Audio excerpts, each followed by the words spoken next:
Welcome back. Now, a pair of stories for you now from South Africa. We go first to Capetown in Capetown.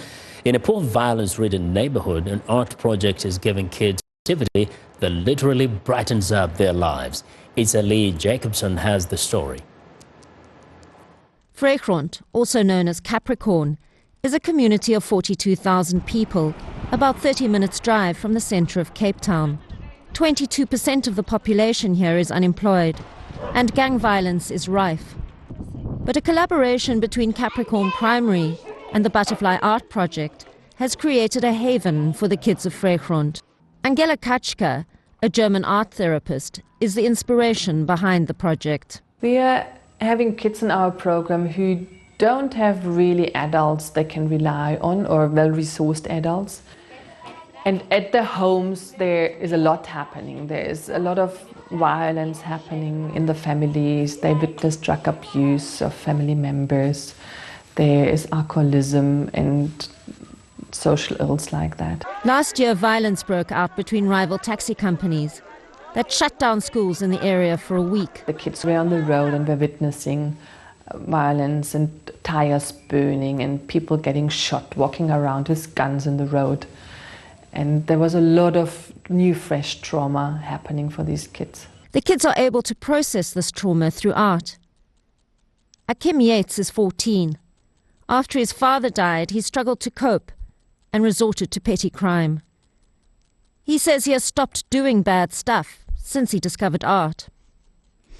Our first ever project together was that we did a photography workshop, and he had to go out into the community and photograph the parts of the community that he loved the most. And Akim really stood out in that project. Seeing the community through his eye was a very beautiful thing, because he was able to find beauty in a place where when you first get here, it's difficult to find. From that moment onwards, Akim was so committed to the Butterfly Art Project and what we do that he just changed. We've got a very dire situation here in Vrygrond, and there are very little possibilities for the people to create their own lives. They somehow are stuck, and it's difficult to get out and make a living and be engaged and be who they actually are. And by teaching them from very early age on to be creative beings and show them that they are the creators of their life and they can do something, we cultivate that skill for them, and they understand that it's up to them. They don't have to wait for anybody to save them. They can do it themselves, and they can create their lives and their careers. People think that it's so difficult and it must be so sad to see the children and what they go through, but there's so much joy in it. There's so much joy in it, because they're so resilient, and despite where they come from and what's going on, they're so enthusiastic and so hungry for receiving what we have to give them. The joy that the Butterfly Art Project brings to the children of Vrygrond is apparent to anyone who walks into one of their classes.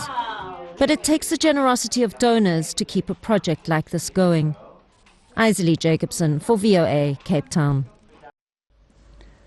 Donors help the poor in many ways. In Soweto, South Africa, a soup kitchen run by elderly women has been feeding hundreds of people on a daily basis since 1962. The brains and the heart behind the humanitarian gesture, Sister Glover is an octogenarian who delights in feeding the hungry who show up at her doorstep every day. Now, her goal is to see that no one in her community leaves her home hungry. I will look after my people. She is fondly called Sister Glover, all of 88 years and still full of energy. Sister Glover has been running a soup kitchen since 1962. Then she had nothing but a vision. When we started, I made some porridge. You see here where we're standing, it was a garden here. I planted cabbage and cauliflower.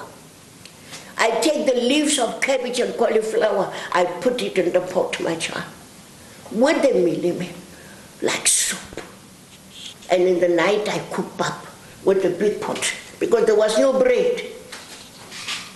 When the morning come, that pap is hard in the pot. I take it and I cut it like this, I give the people. The people come from far and nearby communities. They never leave without a warm meal. Sometimes they have raw food to take home. I just want to say, Sister Glava, God bless you many, many years. And I say thank you very much. It's a good thing that Sister Glava did for us. Thank you very much. This community adores Sister Glover. Every family here has been touched one way or another by her. Whatever she gives, in return she just gives back to the people, to the community. She holds nothing to herself. With a group of volunteers, Sister Betty Glover often prepares food parcels to give to anyone who shows up at her door.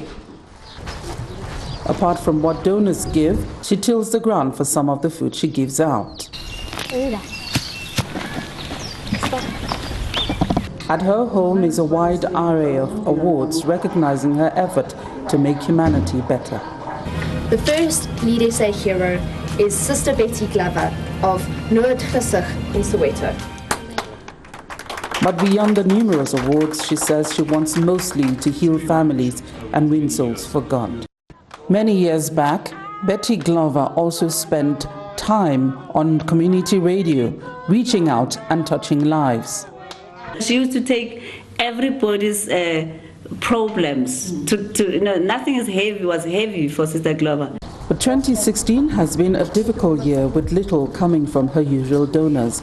But she says she will keep doing what she can. People still come to Sister Glover.